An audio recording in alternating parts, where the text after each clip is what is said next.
کائنات کا یہ سارا نظام جس میں میں اور آپ موجود ہیں اور پوری کائنات کا نظام چل رہا ہے، سب ایک دوسرے سے مربوط اور مضبوط ہیں، اور ہر ایک کو ایک دوسرے کی حاجت ہے۔ کسی ایک کو بھی ایلیمینیٹ کر دیں گے تو انسان کو ایلیمینیٹ کر دیں، ہیومن بینگز کے علاوہ اینیملز کو کر دیں، آپ برڈز، کوئی بھی اسپیشیز ہے، کسی کو بھی آپ کوئی بھی چیز اللہ فرماتے میں نے بیکار پیدا نہیں کی، کچھ بھی کائنات میں بیکار نہیں ہے۔ رزق کی تنگی، رزق کی فراوانی، رزق کی کشادگی، نصرت و عداوت، فتح و کامیابی اور کامرانی، شکستگیاں، شکست خوردگیاں، یہ ساری زندگی میں ساتھ ساتھ چلتی رہتی ہیں۔ خوشحالی اور بدحالی دونوں ساتھ چلتی ہیں، کبھی آپ خوشحال ہیں، کبھی آپ برے حال میں چلے جائیں گے، کبھی نصرت اور کامیابی ہے، کبھی پے در پہ ناکامیاں اور تکلیفیں ہیں۔ امام بخاری کی حدیث اور رسالت ماور اسلام کا ارشاد گرامی، حل تنصرون و ترزقون الا بضعفائکم، کہ تمہیں جو رزق دیا جاتا ہے اور تمہاری جو مدد کی جاتی ہے، حدیث کا نمبر ہے 2896، اور تمہاری جو مدد کی جاتی ہے وہ تمہارے ضعفاء، کمزور لوگوں کی وجہ سے کی جاتی ہے۔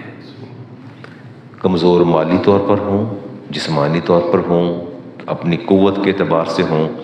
سعد بن ابی وقاص کا یہ خیال تھا، صحابی رسول ہیں، بڑے جلیل القدر، ان کا یہ خیال تھا کہ میں چونکہ مالی اعتبار سے بھی بہت مستحکم ہوں، اپنے فنون کے اعتبار سے شمشیر زن بھی ہوں، تیر اندازی، نیزہ بازی، اپنی فزیک کے اعتبار سے بہت مضبوط ہوں۔ رسالت ماور علیہ السلام کو جب پتہ چلا تو آپ نے بلا کے ارشاد فرمایا کہ یہ مت سمجھنا یہ تمہاری کامیابیاں، تمہاری کامرانیاں اور تمہاری دولت اور تمہاری سطوت یہ آپ کی بلندی اور اطمینان قلب کا باعث ہے۔ فرمایا اللہ تعالیٰ تو کمزوروں کی وجہ سے تمہاری مدد کرتا ہے۔ دوسری حدیث ضعفاء، ضعیف، آپ ضعیف کہتے ہیں، دعات پڑھتے ہیں عربی میں ضعیف کہتے ہیں، ضعفاء میں اس سے پڑھ رہا ہوں۔ انما نصر اللہ ھذہ الامہ، اللہ تعالیٰ اس امت کی مدد کرے گا بضعفتہم، اس امت کے کمزور لوگوں کی وجہ سے۔ فرمایا بدعواتہم، ان کی دعاؤں کی بدولت، وصلاتہم، اور ان کی وہ جو نماز ادا کرتے ہیں یا دعا کرتے ہیں، اخلاصہم، ان کے اخلاص کی وجہ سے۔ یہ ایک بنیادی سے ایلیمنٹ ہے۔ اس میں دیکھ لیں کہ آپ میں کون ایسے لوگ ہیں جو اللہ کے بہت قریب ہیں۔ میں آگے جا کے دوسری حدیث بھی پڑھ دوں گا۔ انسان عبادت کرتے کرتے اللہ کی بارگاہ میں کس مقام تک پہنچ جاتا ہے۔ امام بخاری کی حدیث ہے اور حدیث کا نمبر 6137، ابی ہریرہ راوی ہیں۔ رسول کریم علیہ السلام نے ارشاد فرمایا کہ من عادی لی ولیا فقد آذنتہ بالحرب، جس کسی، اللہ فرماتے ہیں، جس کسی نے میرے دوست کے ساتھ، میرے ولی کے ساتھ مخاصمت اور دشمنی جو ہے اس کا ارتکاب کیا، مول لی، آذنتہ بالحرب، اس نے مجھے جنگ کی دعوت دی، وہ اپنے رب کے ساتھ جنگ کے مترادف ہے۔ اللہ فرماتے ہیں کہ وہ میرا بندہ فرائض سے ہٹ کے نوافل پڑھتے پڑھتے میرے اتنا قریب ہو جاتا ہے، حتیٰ احبہ، کہ میں اس سے محبت کرنے لگ جاتا ہوں، اور فاذا احببتہ، اور جب میں اس سے محبت کرتا ہوں، کنت سمعہ الذی یسمع بہ، پھر میں اس کی سماعت بن جاتا ہوں جس سے وہ سنتا ہے، اور وبصرہ الذی یبصر بہ، میں اس کی آنکھیں بن جاتا ہوں جس سے وہ دیکھتا ہے، ویدہ التی یبطش بہا، اور اس کے ہاتھ بن جاتا ہوں اپنے ولی اور اپنے دوست اور نیک بندے کے جس سے وہ پکڑتا ہے، اور فرمایا کہ ورجلہ التی یمشی بہا، اور اس کے پاؤں بن جاتا ہوں جس سے وہ چلتا ہے۔ یعنی جو بندہ نوافل پڑھتے پڑھتے اللہ کے اتنے قریب ہو جاتا ہے کہ اللہ فرماتے ہیں میں اس کے ہاتھ پاؤں بن جاتا ہوں۔ اور آگے فرمایا انسان نے اگر وہ مجھ سے سوال کر لے لأوتینہ، تو اس کو میں ضرور عطا فرماتا ہوں، اس کو میں ضرور عطا کرتا ہوں۔ وَلَئِنْ اسْتَأْذَنِی، اور اگر وہ مجھ سے کسی چیز کی پناہ مانگے لأعیذنہ، میں اس کو پناہ بھی دیتا ہوں۔ وَمَا تَرَدتُّ عَنْ شَیْءٍ، اور میں کبھی کسی شے میں رب ہوں متردد نہیں ہوتا، لیکن انا فاعلہ، جو کام میں نے کرنا ہوتا ہے، ترددی نفس المومنی یکرہ الموت، لیکن جب اپنے ولی کی روح قبض کرنے کا حکم دیتا ہوں تو پھر میں متردد ہو جاتا ہوں۔ اللہ تعالیٰ کو کیا تردد ہے؟ اللہ تعالیٰ نے ابھی روح قبض کرنی ہے تو اللہ کو کیا تردد ہے؟ ایک لمحے میں لاکھوں کی روحیں قبض ہو رہی ہیں، وہ کو تو سوال ہی پیدا نہیں ہوتا۔ فرماتے ہیں جب میرے بندے ہیں، جب ان کی روح کے قبض کرنے کا وقت آتا ہے تو میں متردد ہو جاتا ہوں۔ حدیث بخاری شریف کی ہے اور نمبر 6137، راوی ابی ہریرہ۔ فرمایا، اللہ فرماتے ہیں کہ میں کیا ہوتا ہوں؟ متردد ہو جاتا ہوں، یکرہ الموت، کہ میرا ولی موت کو ناپسند کرتا ہے، وانا اکرہ مسعتہ، اور مجھے اس کی تکلیف گوارا نہیں ہوتی، یعنی اللہ تعالیٰ کو پسند نہیں ہے کہ میرا ولی جو ہے۔ اچھا، اب اس میں ایک بات یہ یاد رکھیے گا کہ ولی جو اللہ کا جو دوست ہے موت کو ناپسند کرتا ہے اس لیے نہیں کہ دنیا کے لیے نہیں ہوتا۔ میں جب ٹاپکس سامنے رکھے ہوتے ہیں تو پھر کہتا ہوں یار اس موضوع پر میں نے بات کرنی، اس موضوع پر میں نے بات کرنی۔ ابھی میرے ذہن میں بے شمار ایسے موضوعات ہیں جن پر میں نے آپ سے کلام کرنا ہے، اور اب یہ نہیں کہ میں لمبی زندگی کی تمنا کر رہا ہوں، لیکن ہوتا یہ ہے کہ یار دنیا سے جانے سے پہلے جتنا علم ابلاغ کر سکوں پہنچا سکوں۔ اگر رب نے علم دیا ہے تو اس کو پہنچانا بھی تو چاہیے نا، تو وہ تمنا ہوتی ہے۔ مجھے کوئی جینے کی تمنا نہیں ہے، نہ میرے کوئی اتنے بڑے بڑے گھر ہیں، نہ میری جائیداد ہے، نہ میری پراپرٹیز ہیں، نہ میرے بینک بیلنسز ہیں کہ جنہوں نے مجھے روک رکھا ہے۔ دنیا کے لسٹ اور لوگ نے مجھے جکڑ رکھا ہے اور میرا مرنے کو جی نہیں چاہتا۔ نہ میرے فارم ہاؤسز ہیں، میرا کچھ بھی نہیں ہے، وراثت ہے کہ مکان 4-5 مرلے کا، اس کے علاوہ کوئی میری پراپرٹی نہیں ہے، 1 انچ بھی میری زمین نہیں ہے کہ میں دنیا کی اس لذت کے اندر اور ہو جاؤں کہ جی میرا یہ سب کچھ کہاں جائے گا، ایسا نہیں ہے۔ لیکن ابھی راستے میں جاتے جاتے ایک میسیج آیا تو پڑھ رہا تھا تو کہ علامہ صاحب اس موضوع پہ بات کر دیں، میاں بیوی کے حقوق کے حوالے سے۔ بے شمار موضوعات پر میں نے بات کرنا ہے۔ بات یہ ہے کہ اس لیے جینے کی تمنا نہیں ہے کہ میرے یہاں بہت اثاثے ایسٹس ہیں کہ میں جینا چاہتا ہوں، ایسا نہیں ہے۔ اس تمنا یہی ہے کہ چلو زندگی میں کوئی نہ کوئی پیغام تو بندہ پہنچا کے چلا جائے۔ علماء 2 طرح کے ہوتے ہیں، ایک علماء باطن اور علماء ظاہر۔ اب تھوڑی سی بات آپ کو پیچیدہ لگے گی لیکن کوشش کرتا ہوں میں بات کو سمجھانے کی کہ آپ کو بات کو سمجھا سکوں۔ اب کچھ میرا شمار علماء ظاہر میں ہوتا ہے۔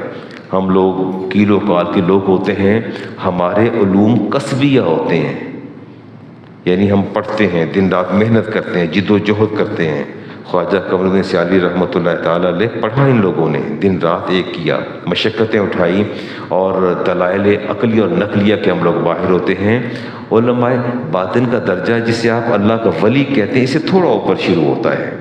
یہ علماء باطن ہے، یہ عارف باللہ ہوتے ہیں، یہ اللہ تعالیٰ کے بہت قریب ہوتے ہیں، اور ہم تو کسی کام کو اس لیے چھوڑ دیتے ہیں کہ نہ کرنے کا گناہ نہیں ہے، یہ اس کام کو بھی گناہ سمجھتے ہیں، اس کو بھی نہیں چھوڑتے، کہتے ہیں اس کو بھی کرنا کام کو۔ تو یہ مامون ہوتے ہیں، اللہ کی طرف سے حفاظت یافتہ ہوتے ہیں، ان کے پاس علم لدنی ہوتا ہے۔ جیسے آپ کو اگر یاد ہو خضر علیہ السلام اور موسیٰ علیہ السلام، تو حضرت خضر کے پاس علم لدنی تھا۔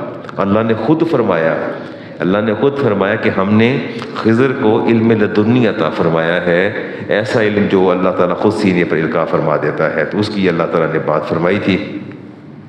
اللہ تعالیٰ ان کے سامنے اپنے عجائب و غرائب اور اپنی حکمتوں کو ظاہر فرماتا ہے اور کرم کرتا ہے اللہ تعالیٰ ان پر، اور یہ دیکھتے ہیں، یہ اس علم سے خود بھی فائدہ اٹھاتے ہیں، اپنی آلائشوں کو دور کرتے ہیں، اور اس کے ساتھ ساتھ یہ دوسروں کی جو ہے ان کو بھی فیض پہنچاتے ہیں۔ علم سے پہلے خود فیض حاصل کرتے ہیں، اپنی تطہیر کرتے ہیں، اپنی پیوریفیکیشن کرتے ہیں، اپنی پیوریفیکیشن کے بعد دوسروں کی پیوریفیکیشن کرتے ہیں، اور ان کے دل اللہ کی محبت سے معمور ہوتے ہیں، مخلوق خدا کو یہ فائدہ دیتے ہیں۔ یہ اللہ کے نیک بندے۔ ابو درداء صحابی رسول ہیں، فرماتے ہیں یہ انبیاء علیہ السلام زمین پر اللہ کی میخیں ہیں۔ میخ کہتے ہیں جیسے اللہ فرماتے ہیں کہ ہم نے زمین پر پہاڑوں کو میخیں بنا کے ٹھونک دیا تاکہ زمین کی موومنٹ سے یہ لوگ جو ہیں یہ اپنا ان بیلنس نہ ہوں، تو میں نے پہاڑوں کو اس کے اوپر جو ہے میخیں بنا کے ٹھونکا۔ وہ بچے مجھ سے آج کل بحث کر رہے ہیں کہ زمین حرکت کرتی ہے کہ نہیں کرتی. اب میں ان کو ٹالتا ہوں, اچھا بیٹا میں لیکچر وہ پورا کمپریہنسو میں نے جمعہ بھی پڑھایا تھا, تو میں نے کہا میں قرآن و حدیث سے بتا دوں گا کہ زمین کی موومنٹ ہے یا نہیں ہے. اور ہر 4 دن بعد میں کہتا ہوں صبر کر لو, مجھے سبق چلنے تو آگے میں بتا دوں گا, سمجھا دوں گا. تو اللہ فرماتے ہیں پہاڑوں کو ہم نے زمین پر میخیں بنا کے ٹھوکا ہے تاکہ زمین ان بیلنس نہ ہو. لمبی بات ہے. اور آپ فرماتے ہیں کہ جب انبیاء کا انقطاع ہوا, سلسلہ ختم ہو گیا, تو اللہ نے اپنے نبی کی امت میں ایسے لوگ پیدا کر دیے جو ابدال یا اغواث یا اقطاب یا اولیاء جو وہ کام کرتے ہیں ان کے اب دیکھیے نا, موسیٰ علیہ السلام اللہ کے رسول تھے, صاحب شریعت تھے. اللہ تعالیٰ نے موسیٰ علیہ السلام کی شریعت کو آگے چلانے کے لیے 4000 نبی بھیجے تھے. وہ تورات کی ایجوکیشن تعلیمات کو آگے پھیلانے کے لیے 4000 نبی آئے. اس کے بعد پھر انجیل اور عیسیٰ علیہ السلام تشریف لائے. تو رسالت امام علیہ السلام کے بعد تو نبوت کا سلسلہ ختم ہو گیا. تو آپ نے فرمایا کہ میری امت کے علماء اور صلحاء جو ہیں میرے دین کو آگے لے کے چلیں گے. تو وہی دین جب آگے چل رہا ہے. آپ فرماتے ہیں وہ فرق بتاتے ہیں, ابو درداء فرماتے ہیں کہ یہ جو اللہ کے نیک بندے صالحین ہوتے ہیں نا, ان صالحین کی ان کی مزاج بڑے ڈیفرنٹ ہوتے ہیں. فرمایا نہ روزوں کی وجہ سے, نہ نمازوں کی وجہ سے, نہ بہت زیادہ عبادت کی وجہ سے ان کی فضیلت ہوتی ہے. ان کی فضیلت حسن اخلاق کی وجہ سے ہوتی ہے, حسن نیت کی وجہ سے ہوتی ہے, خیر خواہی کی وجہ سے ہوتی ہے, اللہ کی رضا جوئی کی وجہ سے ہوتی ہے, صبر کی وجہ سے ہوتی ہے, علم کی وجہ سے, بردباری کی وجہ سے, تواضع کی وجہ سے. ان کی ساری ان کا اصل ہدف اور اہداف ان کے یہ ہوتے ہیں. یہ اصل بنیادی چیز ہے کہ اپنی, یعنی آپ دیکھیں نا کہ خواجہ معین الدین چشتی میری رحمۃ اللہ تعالیٰ نے نوافل پڑھ رہے تھے, تو کوئی ساتھ آ کے بیٹھ گیا, تو فوراً جلدی سے سلام پھیرا, فرمایا بتا تیری کی حاجت ہے, تو پہلے میں پوری کر لوں, کوئی کام ہے تو مجھے بتا دو. مخلوق خدا کی خدمت ان کا بنیادی ایلیمنٹ ہوتا تھا. اور رسالت امام علیہ السلام نے ارشاد فرمایا کہ میری امت کے جو صلحاء ہیں ان کا یقین ابراہیم علیہ السلام جیسا یقین ہوتا ہے. ان کو اللہ تعالیٰ اتنا تیقن عطا فرماتا ہے. اور آپ نے فرمایا کہ ایک بات یاد رکھنا کہ میری امت میں بہت سے لوگ بے نمازی ہوں گے, اللہ تعالیٰ ان سے عذاب کو ساقط فرمائے گا نمازیوں کی وجہ سے. بہت سے لوگ جمعہ نہ ادا کرنے والے ہوں گے, اللہ تبارک و تعالیٰ ان پر اس عذاب کو ساقط کرے گا ان لوگوں کی وجہ سے جو جمعہ بڑی باقاعدگی سے اور محبت سے ادا کرتے ہیں. اور بہت سے لوگ ایسے میری امت میں ہوں گے جو روزے کے قریب نہیں جائیں گے, لیکن اللہ تعالیٰ اپنے عذاب کو ساقط فرمائے گا ان روزے داروں کی وجہ سے جو شب و روز جو ہے اللہ کی عبادت کرتے ہیں, روزے رکھتے ہیں. اور فرمایا اسی طرح بہت سے لوگ استطاعت کے باوجود حج نہیں کریں گے, لیکن اللہ تعالیٰ ان سے عذاب کو ساقط اور مؤخر فرمائے گا ان لوگوں کی وجہ سے جنہیں اللہ نے حج کی توفیق عطا فرمائی ہوگی. اور بہت سے لوگ ایسے ہیں جو زکوٰۃ ادا نہیں کریں گے, اللہ تعالیٰ ان پر فوری عذاب نازل نہیں فرمائے گا, انہیں مبتلا نہیں کرے گا ان لوگوں کی وجہ سے جو بہت ہی فکر مندی کے ساتھ زکوٰۃ ادا کرتے ہیں. اور میرے نبی نے ارشاد فرمایا اگر تم سب مل کے اللہ پر ایمان لانے کے بعد سب مل کے اللہ کے احکام ترک کرنے پر کمر بستہ ہو جاؤ, تو اللہ تعالیٰ ایک پلک جھپکنے کی تاخیر سے پہلے تم پر اپنا عذاب نازل کر دے. اس کا مطلب ہے کہ آپ لوگوں کی نمازیں, آپ کے روزے, آپ کی زکوٰۃ کی ادائیگی, آپ کی عمروں کی ادائیگی, آپ کے حج کی ادائیگی, آپ کے لوگوں سے خیر خواہی اور بھلائی جو ہے اللہ تبارک و تعالیٰ کو اس درجے پسند ہے کہ آپ کی وجہ سے اللہ تعالیٰ نے ان لوگوں سے عذاب جو ہے اس کو ساقط فرما دیا. یہ بہت بڑی بات ہے جی. میں یہاں بات دعوت اور تبلیغ کی کر رہا ہوں. دعوت اور تبلیغ دو اہم پہلو ہیں. اللہ تعالیٰ کا ہر نبی جو ہے ولایت کا پہلو بھی ہے اور تبلیغ کا پہلو, دونوں پہلو. جتنے بھی صحابہ ہیں وہ سارے کے سارے اللہ کے ولی بھی ہیں اور داعی اللہ بھی ہیں. میں داعی اللہ ہوں, میں مولانا بدر الزمان آپ کا خطیب داعی اللہ ہوں. آپ کو اللہ کی طرف بلاتا ہوں, اللہ کی طرف لے کے آتا ہوں, دین کی بات بتاتا ہوں. میں دو پہلو ہوتے ہیں، نبوت کے بھی دو پہلو ہیں، ایک ولایت ہے اور دوسرا دعوت ہے۔ ولایت کا تعلق اللہ سے ہے، انبیاء کا، اور دعوت کا تعلق ان کی اپنی امت کے ساتھ ہے۔ نبی کریم علیہ السلام کے بعد یہ دونوں پہلو منتقل ہوئے اللہ تعالیٰ کے بندوں میں، آپ کی امت کے اندر، اور ولایت کا پہلو بھی اور دعوت کا بھی۔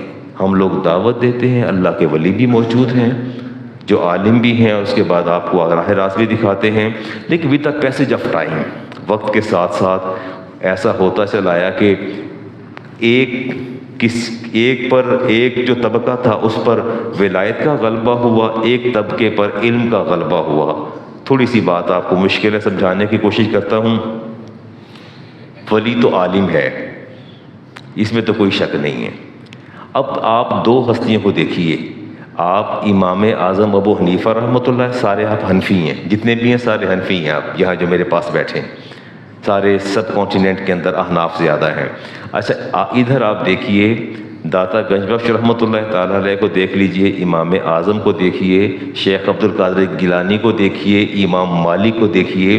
آپ دیکھیے آپ کیسے کہہ سکتے ہیں کہ امام اعظم ابو حنیفہ جو تبع تابعین میں سے ہیں وہ اللہ کے ولی نہیں ہیں؟ کیسے آپ کہہ سکتے ہیں؟ آپ نہیں بات کر سکتے۔ وہ تبع تابعین میں سے 14 صحابہ سے امام اعظم نے علم حاصل کیا، کتابیں پڑھی ہیں 14 صحابہ سے، وہ تابعین میں سے ہیں۔ اب ان پر علم کا غلبہ تھا، ان پر علم کا غلبہ تھا۔ ساتھ ہی آپ علی بن عثمان کی طرف آ جائیے، داتا گنج بخش علیہ رحمہ کو دیکھ لیجئے، آپ غوث اعظم علیہ رحمہ کو، شیخ عبد القادر جیلانی کو دیکھیے، تباہ کن عالم، ساری زندگی پڑھایا، فتوے دیتے رہے، لیکن غلبہ ان پر ولایت کا ہے، غلبہ ان پر ولایت کا ہے۔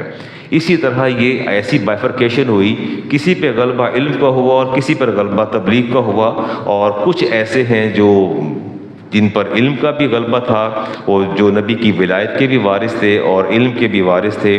تھوڑا اگر میں بات ہی نہیں کرتے، چپ ہی کر جاتے ہیں۔ میں تو کبھی بھی خطیب نہیں رہا پوری زندگی میں، میں تو استاد ہوں اور استاد رہوں گا، اور آخری سانس تک انشاءاللہ پڑھاتے ہی مروں گا۔ میرے نبی نے فرمایا تھا انی بعثت معلما، میرے رب نے مجھے دنیا میں استاد بنا کے بھیجا ہے۔ میں استاد ہوں، میں معلم ہوں، تو میں بھی معلم ہوں۔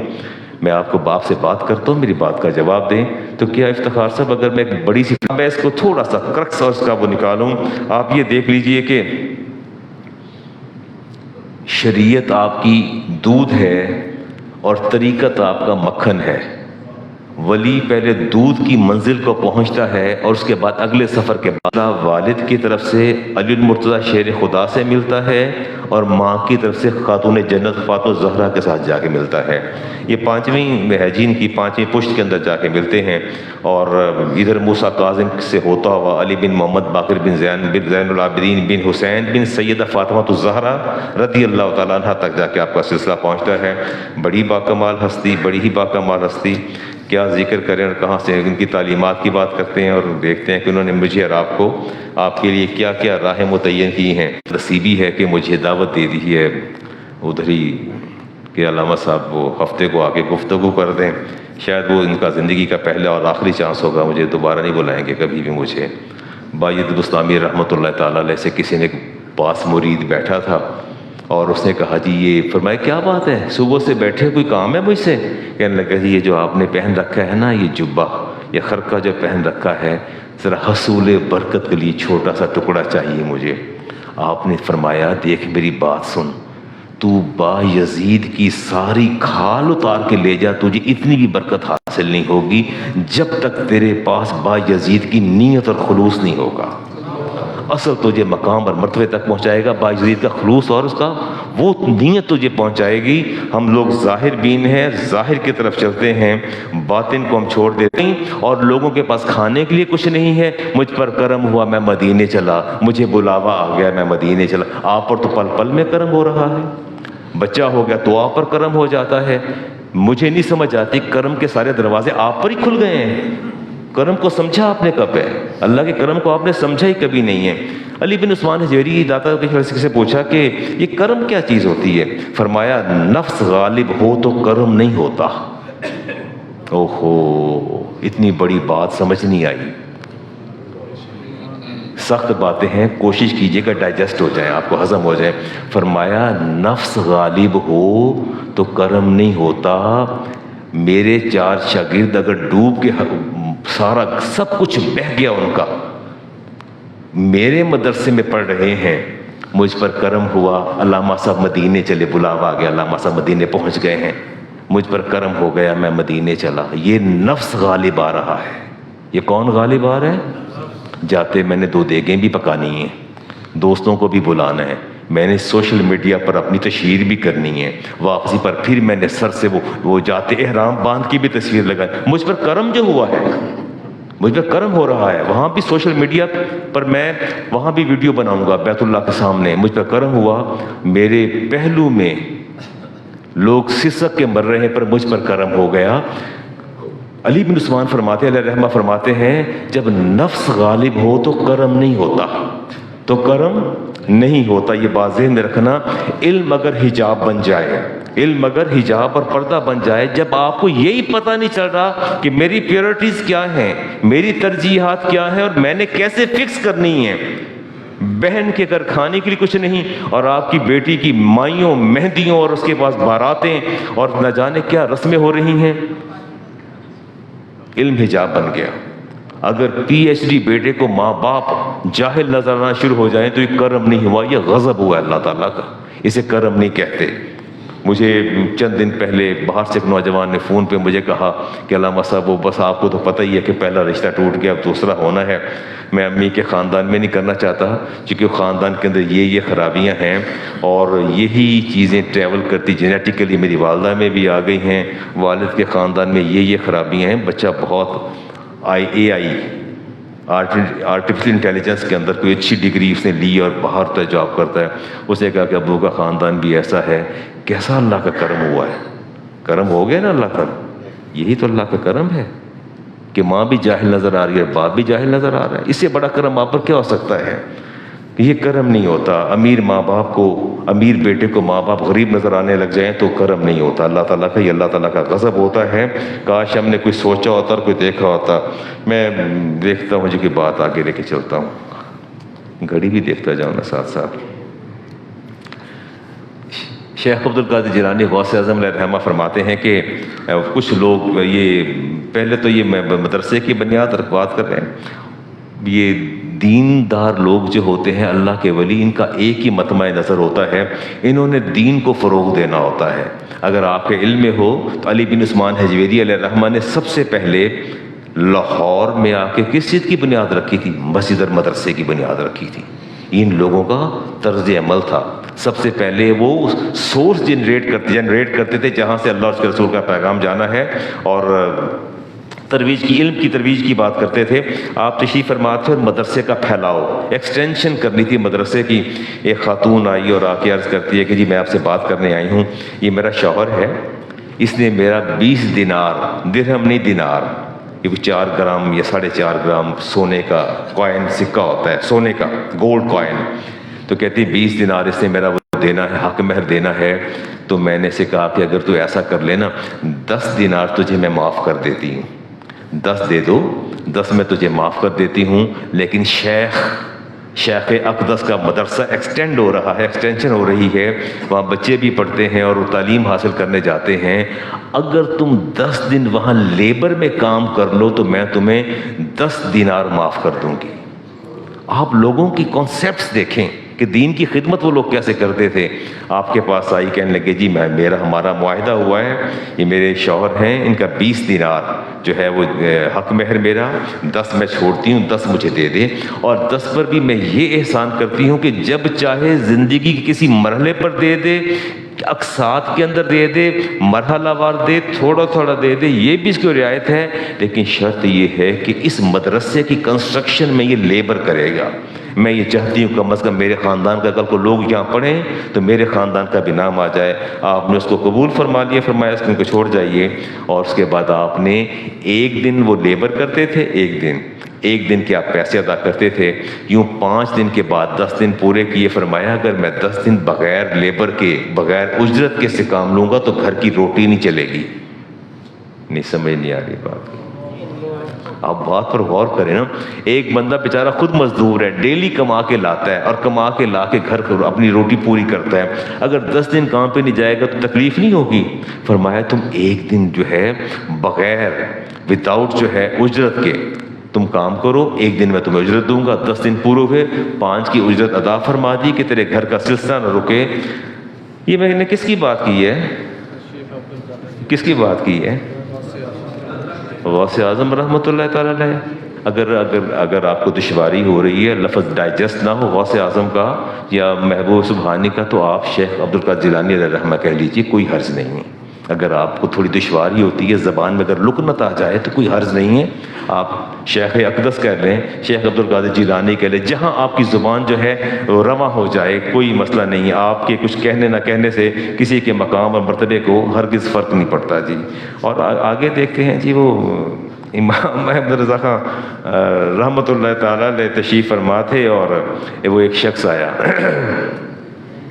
اس نے کہا جی وہ ہر مہینے میں دیگ بناتا ہوں 11 اور 12 کی ان بٹوین، اور وہ دیگ بنا کے میں لوگوں کو بلا کے کھانا کھلا دیتا ہوں، اور آپ یہ فرمائیے کہ ایک تو ولادت مصطفیٰ کریم علیہ السلام 12 تاریخ ہے، اور ایک 11 جو ہے شیخ عبد القادر جیلانی رحمہ کی جو 11ویں، جس دن وہ درس قرآن دیا کرتے تھے پورے مہینے میں 11ویں کو، اور سب لوگ اکٹھے ہوتے تھے اور لنگر پکتا تو کھانا کھلاتے تھے۔ ہم نے تو ڈھونگ رچایا ہوا ہے۔ مجھے بتائیں کون سا درس قرآن آپ سنتے ہیں؟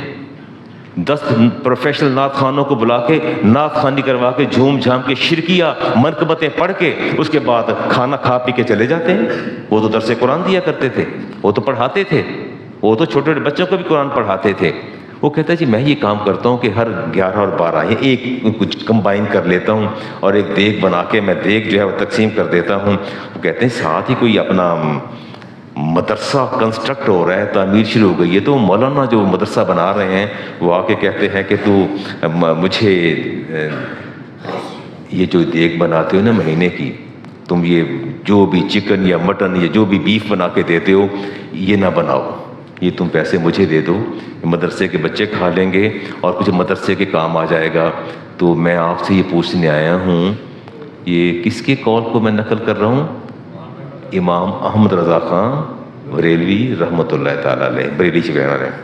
کہتے ہیں جی وہ مجھے مس گائیڈ کر رہے ہیں، کہتے ہیں کہ دیگ نہ پکاؤ 11ویں کی، اور نہ یہ 12 ربیع الاول کا، یہ جو تم 12 کا نسبت سے کرتے ہو یہ بھی نہ کرو، مدرسے میں دے دو۔ اس نے کہا بھلا ایسا ہو سکتا ہے؟ یہ کیسے ہو سکتا ہے کہ میں مدرسے میں پیسے دے دوں اور میں وہ میری 11ویں کہاں گئی اور میری وہ کہاں چلا گیا؟ ان کا جواب سنیے گا۔ فرمایا کہ میں اپنے رب کی قسم کھا کے کہتا ہوں کہ اللہ تبارک و تعالیٰ جو تو دیگ بنا کے لوگوں کو کھلاتا ہے تجھے 10 گنا ثواب دیتا ہے، اس مولانا کو دے دے، اللہ تعالیٰ تجھے 700 گنا ثواب عطا فرمائے گا۔ دے دے، دین کے طالب علم کھائیں گے تو زیادہ ثواب ہوگا۔ پھر آپ نے ایسے بات نہیں کی، آپ نے قرآن کریم کی آیت پڑھی، اللہ فرماتے ہیں من جاء بالحسنۃ فلہ عشر امثالھا، کہ تم کوئی نیک کام کرو گے میں تمہیں 10 گنا اس کا اجر دوں گا۔ لیکن فرمایا مثل الذین ينفقون اموالهم فی سبیل اللہ، اور محدثین اور مفسرین نے لکھا کہ فی سبیل اللہ میں طالب علم مدارس کے یہ اس کیٹیگری میں فال کرتے ہیں۔ فرمایا میرے رب کا وعدہ ہے کہ اگر تم اللہ کی راہ میں خرچ کرو گے، میری راہ میں مثل حبۃ انبتت سبع سنابل فی کل سنبلۃ، اللہ فرماتے ہیں کہ جس طرح تم ایک گندم کا دانہ بیچتے ہو، اس ایک پودے میں سے 7 بالیاں نکلتی ہیں اور ہر بالی میں 100 دانہ ہوتا ہے۔ مئۃ حبۃ، اللہ نے ایک بالی میں 100 دانہ، میں تمہارے گندم کے ایک دانے سے 7 بالیاں نکالتا ہوں، ہر بالی کے اندر میں 100 دانہ پیوست کر دیتا ہوں۔ تم ایک نیکی کرتے ہو میں 700 گنا کر دیتا ہوں۔ فرمایا تمہیں اللہ تعالیٰ وہاں 10 گنا ثواب دے رہا ہے، لیکن یہاں خرچ کرو گے اللہ تعالیٰ تمہیں 700 گنا ثواب دے گا۔ کہیں واہ سبحان اللہ کہیے۔ یہ میں نے 27 سال میں پہلی بار سبحان اللہ کروائی ہے، 27 سال میں۔ تو کیا یہ ہو کہ اگر میں نے 11ویں کی 4 دیگیں پکانی ہیں، آپ کو میں صرف ایک گلاب جامن پر واپس گھر بھیج دوں اور 4 دیگیں وہ سارے کسی مدرسے میں بھیج دوں، آپ کہیں سبحان اللہ، آپ کہیں نا سبحان اللہ۔ اس کے بعد فیس کریں گے، اپنی کمیونٹی کو فیس کریں گے، اپنی کمیونٹی کو فیس کریں گے، وہ آپ کا اکاؤنٹ سیٹل کریں گے۔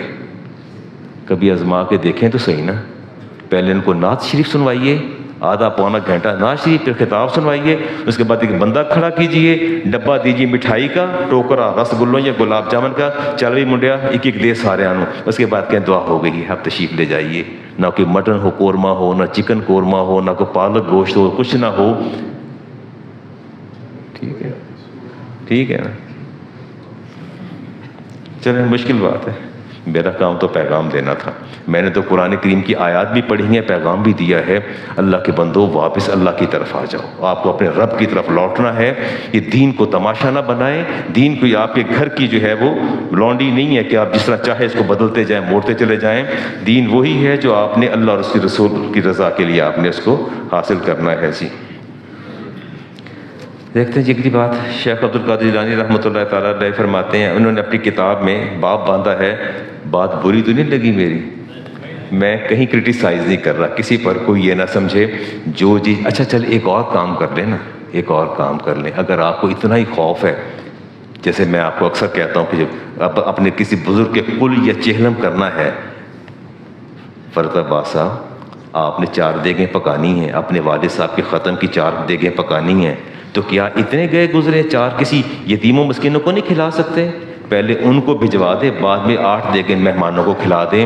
وہ برادری کی روٹی ہے جو آپ نے کھلانی ہے، وہ اللہ کی راہ میں خرچ وہاں کر دیں، برادری کو خوش یہاں کر لیں، لیکن یہ ڈھونگ نہ رچائیں کہ میں ایصال ثواب کر رہا ہوں۔ کہاں ایصال ثواب ہے؟ یہ کس نے آپ کو سبق پڑھایا ایصال ثواب ہے؟ ایصال ثواب نہیں، یہ برادری کی روٹی ہے۔ موٹے موٹے لوگ آئیں گے کاٹن کپڑے پہن کے، لینڈ کروزر پر اتریں گے، بی ایم ڈبلیو سے اتریں گے، گاڑیوں کی لائنیں لگ جائیں گی، کرسیوں پر بیٹھیں گے اور کھا پی کے چلے جائیں گے۔ یہ ایصال ثواب ہے؟ اسے ایصال ثواب کہتے ہیں۔ ایصال ثواب پہلے کریں، مدارس مساجد کے اندر غریبوں یتیموں بیواؤں کو آرفن ہاؤسز بھیجیں، ان کو کھلائیں، وہاں ایصال ثواب ہو جائے گا۔ یہاں ناک اونچی ہو جائے گی، برادری کو روٹی کھلا دیں، ٹھیک ہو جائے گا، معاملہ سیٹلڈ ہو جائے گا۔ کہیں تو آپ بیلنس کریں نا، but we are not ready, ہم تو بیلنس کرنے کو تیار ہی نہیں ہیں۔ ہم کہتے ہیں کہ 1 پنتھ 2 کاج، پیسہ ایک اور لگے، رب بھی راضی تے بندے بھی راضی، ہاں راضی رہے سیاد بھی۔ کیا شعر تھا اقبال کا، ذہن سے نکل گیا۔ یہ جی شیخ عبد القادر جیلانی کی اگلی تعلیمات کو دیکھتے ہیں۔ آپ فرماتے ہیں کہ اللہ تعالیٰ کی نعمتوں کا انسان شکر ادا نہیں کر سکتا، اللہ تعالیٰ کی نعمتوں کا انسان شکر ادا نہیں کر سکتا۔ کون فرماتے ہیں؟ ہاں انہوں نے چیپٹر باندھا، فرماتے ہیں کہ بیماری، تنگ دستی، مصیبت، مشکل، خوف سارا دن زندگی کا حصہ ہے، چیزیں چلتی رہتی ہیں، لیکن بہترین انسان وہ ہے جو ان پر صبر سے کام لیتا ہے اور توجہ دیتا ہے۔ شیخ اقدس فرماتے ہیں ہمیں ہر وقت رضا کا پیکر بن کے رہنا چاہیے، اطاعت و رضا کا پیکر۔ مثال کیسی دیتے ہیں؟ آپ فرماتے ہیں فضیلت رضا اور اطاعت یہ ہے، ایسا پیکر بنے اگر اللہ تعالیٰ حکم دے دے کہ بیٹے کو ذبح کریں تو پھر ابراہیم علیہ السلام جیسی رضا آپ کے اندر ہونی چاہیے، اور اگر حکم آ جائے کہ اپنے آپ کو خود ذبح کرواؤ اپنے باپ کے ہاتھوں تو اسماعیل علیہ السلام جیسی جو ہے اطاعت اور رضا ہونی چاہیے۔ فرمایا اللہ کی طرف سے کوئی مشکل آ جائے اس مشکل کو تم برداشت کرو، اور فرمایا بڑے سے بڑے نبوت کے منصب پر بیٹھنے والوں نے جب اپنے سے کم درجے سے علم حاصل کرنا پڑا تو اس سے آر محسوس نہ کریں۔ موسیٰ علیہ السلام نے رہنمائی لی تھی نا، خضر علیہ السلام سے نہیں لی تھی؟ کیا آپ نے کہا تھا کہ میں اللہ کا رسول ہوں اور پیغمبر ہوں اور میں صاحب شریعت ہوں، صاحب کتاب ہوں؟ انہوں نے کوئی آر نہیں سمجھا، کوئی آر نہیں سمجھنی چاہیے۔ تو آپ نے فرماتے ہیں کہ امر بالمعروف کا یہ عالم ہونا چاہیے کہ اگر آرے سے بھی رب کی رضا کے لیے، دین کے لیے کوئی چیز دے، اس کے لیے بھی ایوب علیہ السلام جیسا جو ہے وہ یحییٰ اور زکریا علیہ السلام جیسا جو ہے اطاعت اور رضا جو ہے وہ آنی چاہیے۔ آپ فرماتے ہیں کہ ہمیشہ اللہ کی بارگاہ میں شکوہ نہیں کرنا چاہیے، اللہ تعالیٰ کی اتنی نعمتیں ہیں کہ تم اس کو شمار نہیں کر سکتے۔ ایسے ہی بتا آپ پر اللہ کی کیا کیا نعمتیں ہیں، آپ کیا سمجھتے ہیں؟ کوئی تھوڑی سی گنوا گن لیں، تھوڑی سی نعمتیں، مطلب دیکھنے باہر ایک اچھی سی گاڑی اللہ کی نعمت ہے، 2 کنال کا گھر اللہ تعالیٰ کی نعمت ہے، اور ویل فرنشڈ ہے یہ بھی اللہ کی نعمت ہے، اور یہ ساری نعمت، اچھی جاب اللہ کی نعمت ہے، گڈ بزنس، فلورشڈ بزنس اللہ تعالیٰ کی نعمت ہے، یہ آنکھ بھی اللہ تعالیٰ کی نعمت ہے، ہے ہر چیز. اللہ فرماتے ہیں وَإِن تَعُدُّوا نِعْمَتَ اللَّهِ لَا تُحْصُوهَا. اے میرے بندے میری بات سن، اگر تو میری نعمتوں کو گننا شروع کر دے تو تیری زندگی ختم ہو جائے گی، تو میری نعمتوں کو شمار نہیں کر سکتا. میری نعمتوں، آپ ایک آنکھ لے لیں، اس 5 انگلیوں کو لے لیں، اس انگوٹھے کی نعمت کو بھی آپ، یہ 5 انگلیاں کتنی کہ ہاتھ کو انہوں نے تشکیل دیا، آپ کا تھم اگر آپ کٹ جائے تو یہ 4 بیکار ہو جاتی ہیں، چاروں کام نہیں کرتی. گرپ آپ کی اس انگوٹھے سے ہے. آنکھ کے ڈاکٹر سے پوچھ کے دیکھیے وہ کتنے اس کے پارٹس بتاتا ہے. اس کی بلڈ ویسل، کہتے ہیں آنکھ کا پریشر جو ہے وہ ہائی ہو گیا ہے اور وہ بلڈ ویسل میں پریشر بڑھا ہے تو اس سے وینز پنکچر ہو گئی ہیں، ریٹنا پر خون آ گیا ہے. اور اللہ تعالیٰ نے بھی تو آنکھ بنائی ہے، اس مالک سے تو پوچھیں اس نے کیسے بنائی ہے. آپ نعمتوں کو شمار نہیں کرتے. بسم اللہ الرحمن الرحیم. فَكَمْ مِن نِعْمَةٍ عِندَكَ وَأَنْتَ لَا تَعْرِفُهَا. شیخ فرماتے ہیں کہ اللہ نے تمہیں اتنی نعمتیں عطا کی ہیں تم ان کو گن نہیں سکتے. آگے شیخ فرماتے ہیں کیف یشتکا منہ عز وجل. شیخ اقدس فرماتے ہیں تم کیسے اللہ کی نعمتوں کا شکوہ کرو گے، اللہ کی آئی تکلیف کا کیسے شکوہ کرو گے. کہتے ہیں وَهُوَ أَرْحَمُ الرَّاحِمِينَ. نہیں بلے نہیں پڑی بات. آپ کی بیوی آپ سے روٹھ جائے، جاب جاتی رہے، بزنس میں ڈکلائن آ جائے تو آپ غمزدہ ہوتے ہیں، شکوہ کرتے ہیں کہ یار دن رات محنت کرتا ہوں میرا کاروبار تباہ ہو گیا، سمجھ نہیں ہوا کیا ہے. شکوہ کرتے ہیں. شیخ کہتے ہیں نہ کرو، اللہ کا شکوہ کہیں بھی نہ کرو. کہتے ہیں کیسے کرو گے؟ وَهُوَ أَرْحَمُ الرَّاحِمِينَ وَخَيْرُ الْحَاكِمِينَ وَحَكِيمٌ خَبِيرٌ. وہ خیر الحاکمین بھی ہے، حکیم بھی ہے، خبیر بھی ہے، رؤوف الرحیم بھی ہے، لطیف بھی ہے، خبیر بھی ہے. لطیف بِعِبَادِهِ، اپنے بندوں پر مہربانی کرنے والا ہے. وَلَيْسَ بِالظَّلَّامِ لِلْعَبِيدِ.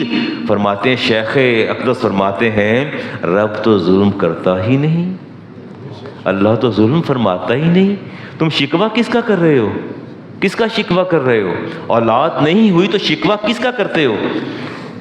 تمہارے ہاں اولاد ہو یا نہ ہو وہ پھر بھی ارحم الراحمین ہے، پھر بھی رؤوف الرحیم ہے.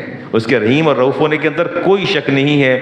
اور فرمایا کہ لا تتہم الوالدہ رحیمہ تھا. یہ شیخ نے پتہ کیا بات کی ہے؟ وہ کہتے ہیں کبھی اپنی ماں پر بھی کوئی بہتان لگایا ہے تم نے؟ رب پر تو بہتان لگاتے ہو کہ میرے ساتھ یہ ہو گیا، یہ ہو گیا، یہ ہو گیا. کبھی اپنی ماں پر الزام لگایا؟ 4 تھپڑ تیرے منہ پر لگاتی ہے، پھر جا کے ماں کے سینے سے لگ کے چمٹ جاتا ہے، پھر بھی اسی کے پاس جاتا ہے، روتا اسی کی گود میں جاتا ہے، اسی کے پاس خاموش ہوتا ہے. شیخ کہتے ہیں کبھی والدہ کا شکوہ کیا ہے؟ رب کا شکوہ کرنے فوراً تم اتر آتے میدان میں. خدا کا خوف کرو. فرماتے ہیں اللہ ارحم، فرمایا میرے نبی نے فرمایا اللہ ارحم بعبدہ من ولدها. اللہ تعالیٰ جتنی ماں اپنے بیٹے پر مہربان ہوتی ہے اللہ اس سے کئی گنا زیادہ اپنے بندے پر مہربان ہوتا ہے. تم شکوہ کیسے کرتے ہو اپنے رب کا؟ شکوہ تم نے کیسے کر دیا اپنے رب کا؟ تمہیں شکوہ نہیں کرنا چاہیے. وہ اچھا یہ جی 1:45 بج گئے ہیں، میں نے 1 بجے گفتگو شروع کی ہے. ایسے ہی ہے، ایسے ہی ہے نا؟ جو ایسے ہی ہے راجہ صاحب. آپ مجھے یہ ریکارڈڈ ہے، آن ایئر ہے، اور بہت سے لوگ باہر کے ممالک میں سن رہے ہیں. آپ مجھے بتائیں کہ میں نے اس 45 منٹ میں کوئی ایک کرامت بھی بیان کی ہے؟ میں ممبر چھوڑ دوں گا اگر میں نے ایک کرامت بھی شیخ کی بیان کی ہو. نہیں کی نا. سالڈ گفتگو میں نے کی ہے. اس کا مطلب ہے کہ کرامات سے آگے بھی کچھ میدان ہیں جو میں اور آپ عبور نہیں کرنا چاہتے، جو میں اور آپ عبور نہیں کرنا چاہتے. آپ خدا کی قسم، مجھے اپنے رب کی عزت کی قسم، میں آپ کہیں علامہ صاحب آج آپ نے 3 بجے تک بولنا ہے، میں بغیر کسی کرامت کے شیخ کے مقام، علمی مقام اور روحانی مقام پر آپ سے بات کروں گا، بغیر کسی کرامت کے، بغیر کسی واقعے کے، اور سالڈ گفتگو کروں گا. اس کا مطلب ہے کہ یہ جنہوں نے ڈھونگ رچا رکھا ہے 11ویں شریف کا اور کرامات بیان کر کر کے نوجوان نسل اور طبقے کو دین سے گمراہ کیا ہے، وہ شیخ کی تعلیمات کو کیوں عام نہیں کرتے؟ انہیں شیخ کی تعلیمات کو عام، کرامات کا اتنا دبیز غلاف چہرے پر ڈال دیا، ان کی تعلیمات بالکل مفقود ہو کے رہ گئیں. کسی نے شیخ کی ذات کو پہچانا ہی نہیں کہ شیخ کتنی بڑی شخصیت تھے، دیکھا ہی نہیں کسی نے. کرامات ہی کرامات، کرامات ہی کرامات. میں نے کون سی کرامت بیان کی ہے؟ میں بغیر کرامت کے بات کر رہا ہوں. یاد رکھیے گا جس طرح معجزہ نبی کی پہچان ہوتا ہے اسی طرح کرامت ولی کی پہچان ہوتی ہے. آپ مجھے کہیں علامہ صاحب آپ نے یہ جمعہ کرامات پہ پڑھانا ہے، میں آپ کو جمعہ کرامات پہ پڑھاؤں گا، ایسی بات نہیں ہے، لیکن تعلیمات جو ہیں وہ زیادہ اہم ہیں۔ لیکن میرا اپنا ایک وطیر طرز عمل ہے، میرا پیغام غور سے سنیے گا اور میری بات کو دہرائیے گا، یاد رکھیے گا، عزیمت کی جن راہوں اور استقامت کی جن منزلوں سے گزر کے ولی صاحب کرامت بنتا ہے، اصل میں وہ راہیں قابل تقلید ہوتی ہیں۔ مشکل بات ہے، نہیں سمجھ آئی، پھر دوبارہ بات کرتا ہوں۔ میں کہتا ہوں عزیمت کی، مشقت کی، تکلیف کی، استقامت کی جن راہوں سے گزرنے کے بعد ولی صاحب کرامت بنتا ہے، اصل میں وہ راہیں رول ماڈل ہیں۔ ہمیں ان راہوں پر چلنا ہے، ہمیں ان راہوں کو دیکھنا ہے، انہیں اللہ نے صاحب کرامت کیسے بنایا۔ انہوں نے سنت مصطفیٰ پہ عمل کیا، انہوں نے دین پر عمل کیا، وہ سرے منہ دین سے انحراف کرنے والے لوگ نہیں تھے۔ وہ سارے بات تو بتاتے ہیں، ہر بندہ سناتا ہے بات کہ شیخ نے بہت بڑا کمال کیا۔ کمال تو یہ ہے کہ بچپن سے آپ دیکھیے ان کے مقام اور مرتبے کو دیکھیے، منہج تربیت کیسا ہوتا ہے۔ والد کا انتقال ہوا، 80 دینار جو تھے وہ وراثت میں ملے، ماں نے 40 ایک بیٹے کو دیے، 40 دوسرے بیٹے کو دیے۔ 18-17 سال عمر تھی، سفر پر علم حاصل کرنے جا رہے تھے، اور بغل کے اندر، بغلی صدری بغل کے اندر وہ سی دیے دینار جو تھے، کوائنز کو سی دیا۔ راستے میں ڈاکوؤں نے پکڑ لیا، اور پکڑنے کے بعد جب کہا کہ تیرے پاس کیا ہے، اور کہا کہ میرے پاس 40 دینار ہیں۔ کہہ دیکھو یہ لڑکے اپنے سردار کے پاس لے گئے، کہنے لگے دیکھیں یہ کیا کہہ رہا ہے، یہ ہمیں بیوقوف بناتا ہے، اس کو اس سخت سزا اس لیے ملنی چاہیے، اس نے ہم سے جھوٹ بولا ہے۔ کہتا ہے میرے پاس 40 دینار 40 گولڈ کوائنز ہیں میرے پاس، اور میری ماں نے دیے۔ سردار نے بلا کے پوچھا ادھر آؤ میرے پاس، کیا تیرے پاس ہیں؟ کہتے ہاں ہے۔ کہاں ہے؟ کہتا ہے یہ ساری یہاں سے میرے بخیے ادھیڑے، میری قمیض کے بخیے ادھیڑے، اندر پاکٹ کے اندر وہ ماں نے سی دیے ہیں۔ نابالغ نہیں تھے، میری ماں نے مجھے جھوٹ بولنے کا سبق کبھی نہیں سکھایا، میری ماں نے مجھے جھوٹ نہیں سکھایا۔ تم نے پوچھا ہے، میں نے بتا دیا ہے، یہ میرے باپ کی وراثت ہے، یہ میرے باپ کی وراثت تھی۔ 2 بھائی تھے، 80 دینار تھے، 40 اس بھائی کو دیے، 40 مجھے ماں نے دے دیے۔ خشت اول بھی صداقت ہے، نہیں صداقت نہیں ہے خشت اول۔ اسلام کی پہلی اینٹ کیا تھی کہ لوگوں دیکھو میری بات سنو، اے میرے خاندان والوں، اگر میں تمہیں یہ کہوں کہ اس پہاڑ کے پیچھے لشکر آ رہا ہے تو کیا کہو گے؟ کہا مانیں گے۔ کہ کیوں؟ کہا کہ آپ صادق اور امین ہیں، آپ صادق اور امین ہیں۔ اسلام کی خشت اول صداقت ہے۔ میرے نبی نے بھی پہلی بنیاد اینٹ رکھی، وہ بھی صداقت پر رکھی، اور بتا دیا یہ پہلا مرحلہ ہے۔ اور شیخ عبد القادر جیلانی رحمہ نے بھی جو بنیاد رکھی وہ بھی صداقت پر بنیاد رکھی، اور لوگوں کو بتا دیا کہ تربیت ہی انقلاب کی خشت اول، چاہے وہ نبی کی طرف سے ہو کے رکھی جائے یا چاہے اولیاء اللہ کی طرف رکھی جائے، وہ صداقت ہے۔ کیا 11ویں منا لینا اور جھوٹ بولنا کوئی کمبینیشن ہے دونوں کا؟ باتیں سوچنے والی ہیں، خدا کرے کہ مجھے سمجھ آ جائیں اور آپ کو بھی سمجھ آ جائیں۔ باتوں کو سمیٹتے ہیں جی، چلتے ہیں، کوئی بات ختم کرتے ہیں۔ بڑی کبھی موقع ملا تو آپ کو کرامات بھی سنائیں گے، لیکن شیخ کی تعلیمات پر بھی تھوڑی سی بات کر لیتے ہیں۔ شیخ کی باتیں بہت اچھی اچھی کیا کرتے تھے۔ شیخ فرماتے ہیں، بس سمیٹتے ہیں بات کو، ہر وہ حقیقت طریقت جو شریعت کو رد کر دے وہ باطل ہے۔ نہیں، کیا وجہ ہے؟ اپنے پیر صاحب سے تو آپ اپنی مسئلہ نہیں پوچھتے، حلال و حرام کا نہیں پوچھتے، اپنی زکوٰۃ اپنے بزنس کی ایویلیویشن نہیں کرواتے۔ بزنس کی ایویلیویشن کروانی، ایویلیویٹ کروانا ہو، زکوٰۃ کتنی نکلے گی، کیسے، را میٹیریل پر کتنی ہے، پروڈکٹس پر کتنی ہے، سارے معاملات آپ لے کے میرے پاس آ جاتے ہیں، ہاتھ چومنے اپنے پیر کے چلے جاتے ہیں۔ یہ نہیں مجھے سمجھ آتی آپ کیا کرتے ہیں، یہ نہیں مجھے سمجھ آتی۔ مجھے تو ہاتھ لگانا ویسے ہی میں شجر ممنوع ہوں، آپ کے مجھے تو ہاتھ ہی نہیں لگاتے، آپ تو ہاتھ چومنے وہاں پہنچ جاتے ہیں۔ طلاق کا مسئلہ ہو تو علامہ صاحب کے پاس، خلا کا ہو تو علامہ کے پاس، جھگڑا ہو تو علامہ صاحب کے پاس، فائنینس ایشوز ہوں، بینکنگ ایشوز ہوں تو علامہ صاحب کے پاس، لیزنگ کے مسائل ہو تو، فائنینسنگ کے مسائل ہوں تو علامہ صاحب کے پاس، ہاتھ چومنے ہو تو پھر علامہ صاحب نے ہاتھوں پر کیا لگا رکھا ہے؟ کیا دوہرا معیار ہے، کیا بات ہے، واٹ اے اسٹرینج۔ کہ ایک بندہ آپ کی آبیاری کر رہا ہے اور دین آپ کو سکھا رہا ہے، آپ کو جہنم سے دور کر کے جنت کی طرف لے کے جا رہا ہے، آپ کی قبر کی ظلمتوں کو نور میں بدل رہا ہے، اس کے تو آپ قریب نہیں پھٹکتے۔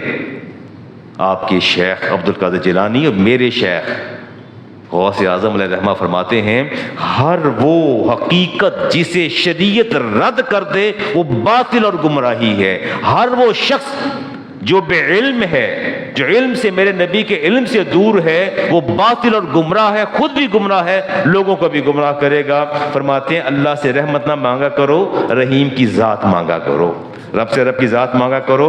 فرماتے ہیں نہ محبت میں جلدی کرو نہ عداوت میں جلدی کرو، مال آگے بھیجو اور موت کا انتظار کرو، مال آگے بھیجو اور موت کا انتظار کرو۔ آپ فرماتے ہیں جس کا انجام موت ہے وہ کیسی خوشیاں مناتا پھرتا ہے؟ آپ کا انجام موت ہے تو وہ خوشیاں کیسی مناتے ہیں؟ کہتے ہیں یہ خوشیاں کیسی مناتے ہیں؟ فرمایا مومن اہل و عیال کو خدا کے سپرد کرتا ہے، منافق جو ہے وہ مال کے سپرد کرتا ہے۔ فرماتے ہیں عورتوں کے پاس زیادہ نہ بیٹھا کرو۔ یہ تھوڑا مشکل کام نہیں؟ میں نے تو نہیں کہا، میں تو ان کی سیئنگز کہا۔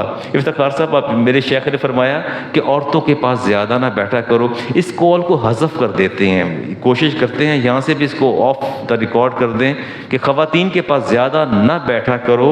آپ فرماتے ہیں تمہارے اندر جہالت پریویل کر جائے گی اور تمہارے اندر بری خواہشات جنم لیں گی، عورتوں کی مجالس حد درجہ۔ اس کو آپ نے خود اس نے انالائز کرنا ہے۔ میں نہ ماں کی بات کر رہا ہوں، نہ بیٹی کی بات کر رہا ہوں، نہ بیوی کی بات کر رہا ہوں۔ سب کے حقوق آپ نے پورے کرنے ہیں کہ اگلے جو میں اس پر بھی بات کر لیں گے۔ لیکن یہ کہ بہت بعض لوگ ایسے ہیں میرے خاندان کے اندر ہیں، میں ادھر بیٹھا ہوتا ہوں، میرے ساتھ کوئی اور صاحب بیٹھے ہوتے ہیں، پھر جا عورتوں میں گھستے ہیں، میں کہ یار ادھر آ کے بیٹھ جاؤ کی گل ہے، اجی چونڈیاں بڑھنے ادھر آ کے بیٹھ جاؤ کی مسئلہ کی تمہیں؟ تو یعنی ایسا کوئی شوق ہے نہ جانے خواتین میں بیٹھنے کا کہ دل قرار پکڑتا ہی نہیں کہ مردوں میں بیٹھ جائیں۔ تو میرے شیخ نے فرمایا کہ خواتین کے اندر کم سے کم بیٹھنا چاہیے، اور فرمایا خالط العلماء بحسن الادب، علماء کے پاس ادب کے ساتھ بیٹھا کرو، وترک الاعتراض علیہم، علماء پر زیادہ اعتراض نہ کیا کرو، وطلب الفائدۃ منہم، علماء کے پاس بیٹھ کے ان سے فائدہ حاصل کیا کرو۔ کیا حاصل کیا کرو؟ فائدہ حاصل کیا کرو۔ لِيَنَالَكُم مِّنْ عُلُومِهِمْ، تاکہ تم ان کے علوم سے نفع حاصل کر سکو۔ وَتَعُودُ عَلَيْكُمْ بَرَكَاتُهُمْ، علماء سے تمہیں برکات حاصل ہوں۔ اور اولیاء کا بنیادی جو منہج تھا وہ توحید تھا۔ کیا تھا؟ نہیں تو جو توحید سے دور کرے وہ شیخ ہے؟ میں تو سارے سبق آپ کو پڑھا دیتا ہوں پر توحید کی بات ہی نہیں کرتا۔ شیخ عبد القادر جیلانی رحمۃ اللہ تعالیٰ علیہ اپنے بیٹے کو آخری وقت میں وصیت فرما رہے تھے، بے تقوی اللہ عبد الوہاب کو، نام آپ سنیں نا، نام آپ سنیں، بیٹے کا نام کیا ہے؟ عبد الوہاب۔ نام توحید نام کے اندر بھی موجود ہے۔ فرماتے ہیں بے تقوی اللہ سے ڈرو میرے بیٹے، وطاعتہ، اس کی اطاعت کرنا، ولا تخف احدا، کبھی رب کے سوا کسی سے نہ ڈرنا، رب کے سوا کسی سے ڈرنا، ولا ترجعوا، اور کسی سے کوئی امید نہ رکھنا رب کے سوا۔ فرماتے ہیں وکل الحوائج کلھا الی اللہ، اپنی ہر حاجت اپنے رب سے طلب کرنا، اپنی ہر حاجت۔ یہ کون کہہ رہے ہیں؟ فرماتے ہیں کہ وکل الحوائج کلھا الی اللہ فاطلبہ منہ، اور اپنی ہر حاجت اپنے رب سے طلب کرنا۔ ولا تثق الا اللہ، اللہ کی ذات کے سوا کسی پر بھروسہ نہ کرنا، اللہ کے کسی پر بھروسہ نہ کرنا۔ بِأَحَدٍ سِوَى اللَّهِ وَلَا تَعْتَمِدُوا إِلَّا عَلَيْهِ، فرمایا اور اللہ کے سوا کسی پر اعتبار اور اعتماد نہ کرنا، یا بھروسہ اعتبار کرنا اپنے رب پر یا رب کے رسول پر بھروسہ کرنا، وہ تمہیں منزل پر پہنچا دیں گے۔ میں التوحید التوحید التوحید، فرمایا بیٹا میں تمہیں توحید کا سبق پڑھاتا ہوں۔ وَكُلُّ، فرمایا وَجُمَعُ لِكُلِّ التوحید، اللہ نے ساری بھلائی توحید کے اندر جمع کر دی ہے۔ فرماتے عبد من حولی، بیٹے اب پیچھے ہٹ جاؤ، مجھ سے دور دور ہو جاؤ۔ فَأَوْصِي لَهُمْ، تمہارے میرے گرد جگہ کو چھوڑ دو، وسعت پیدا کر دو۔ وَتَعَدَّبُ مَعَهُمْ هَا هُنَا رَحْمَةٌ عَظِيمَةٌ، اللہ کی رحمتیں یہاں اترنے والی ہیں، فرشتے اترنے والے ہیں، پیچھے ہٹ جاؤ، چلے جاؤ، ان کے لیے جگہ کو تنگ نہ کرو۔ آخری کلمات آپ کے شیخ عبد القادر جیلانی رحمہ کہتے ہیں استعنت باللہ الہ الا اللہ، میں آج آخری سانس پر بھی اپنے رب سے اس کی مدد اور اس کی پناہ مانگتا ہوں۔ آخری سانس فرمایا لا یموت ولا یخشی قہر العباد الموت، اس کے سوا کوئی موت نہیں دیتا، اور اس کے سوا کسی کا خشیت خوف نہیں ہے۔ جب چاہتا ہے وقہر العباد بالموت، اپنے بندوں پر موت مسلط کر دیتا ہے۔ لا الہ الا اللہ محمد رسول اللہ، یہ آپ کے آخری کلمات تھے جو آپ نے کہے، جو میں نے آپ کے سامنے رکھے۔ اللہ والوں کا بنیادی کام یہ تھا کہ وہ ہمیشہ مخلوق خدا کے دل اپنے رب کے ساتھ جوڑتے تھے۔ تو آئیے مان لیجئے نا، 1 گھنٹہ پورا ہو گیا کلام کرتے، کیا میں نے کوئی کرامت سنائی ہے؟ آپ 11ویں شریف جب بھی منائیے گا، جس بھی اسکالر کو بلائیں اس کو پابند کریں کہ آپ نے ہمیں کرامت نہیں سنانی، آپ نے بات کرنی ہے تو شیخ کی تعلیمات کی بات کرنی ہے، ان کے روحانی مقام کی بات کرنی ہے۔ شیخ صاحب میں اعلان کرتا ہوں، ان کے علمی مقام کی بات کرنی، روحانی مرتبہ اور مقام کی بات کرنی ہے۔ اگر آپ کا جی چاہتا ہے کہ میں پھر آپ کو شیخ کی باتیں سناؤں، ویسے آج میں نے وہ آپ سے بات کرنی تھی، کسی نے وہ پوچھا کہ علامہ صاحب بچوں کو ہم فلمیں دکھاتے ہیں یوسف علیہ السلام کی، کوئی فلمیں ہوتی ہیں ایسی یوسف علیہ السلام کی اور موسیٰ علیہ السلام کی؟ تو انہوں نے کہا کہ ہمارے بچوں کے کانسیپٹس کلیئر ہو رہے ہیں اور بڑا بچے دین کی طرف آتے ہیں، تو لیکن کسی نے ہمیں کہا کہ فلمیں نہ دکھایا کریں بچوں کو۔ تو ابھی ہم نے یوسف علیہ السلام کی فلم دکھائی ہے، یعقوب علیہ السلام بھی بنے ہوئے ہیں، اس کے اندر یوسف علیہ السلام بھی ہیں، تو کیا نہ دکھائیں؟ نہیں دکھائیں؟ نہیں دکھانی چاہیے؟ نہیں؟ تو آپ کیا سمجھتے ہیں اس میں کیا خرابی ہے؟ جو یوسف علیہ السلام کا رول پلے کر رہا ہے نان مسلم،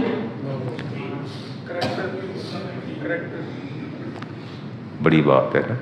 پیغمبر کا کردار سب سے خطرناک بات ہے کہ ڈائلاگ ان کی گفتگو، ان کا کلام، آپ کو پتہ ہے کہ اللہ کے نبی پر کوئی ایسی بات کرنا جو اس نے نہ کہی ہو، فرمایا وہ کیا ہے؟ جہنم اور بہتان ہے۔ اور وہ ڈائلاگ بولتے ہیں اور زیب داستان کے لیے کیا کہتے ہیں؟ فسانے یوں تو محبت کے سچ ہیں پر کچھ بڑھا بھی دیتے ہم زیب داستان کے لیے۔ انہوں نے فلم اور مووی بنائی ہے اور باہر طور انہوں نے ہر قیمت پر آپ کو جڑا رکھنا ہے، آپ کو انٹیکٹ رکھنا ہے سکرین کے ساتھ۔ اس کے اندر وہ کچھ بھر ڈالیں گے، وہ کچھ کہیں گے جس کا پیغمبر سے کوئی تعلق نہیں ہوگا۔ اور اللہ تعالیٰ کا وہ واضح ارشاد گرامی ہے، وَمِنَ النَّاسِ مَن يَشْتَرِي اللَّهَوَ الْحَدِيثِ لِيُضِلَّ عَن سَبِيلِ اللَّهِ۔ اللہ فرماتے ہیں کچھ لوگ ایسے بھی آئیں گے اے حبیب کہ وہ بےہودہ باتوں کو اختیار کر کے لوگوں کو اللہ کی راہ سے گمراہ کریں گے۔ یہ ایسی فلمیں دیکھنا نہ صرف حرام ہے بلکہ بے ادبی اور گمراہی بھی ہے۔ اللہ تبارک و تعالیٰ ہمیں محفوظ رکھے۔ نیکسٹ فرائیڈے، آفٹر فرائیڈے، جمعہ ادا کرنے کے بعد یہاں ایک مختصر سی مجلس ہوگی ہماری، جس میں تلاوت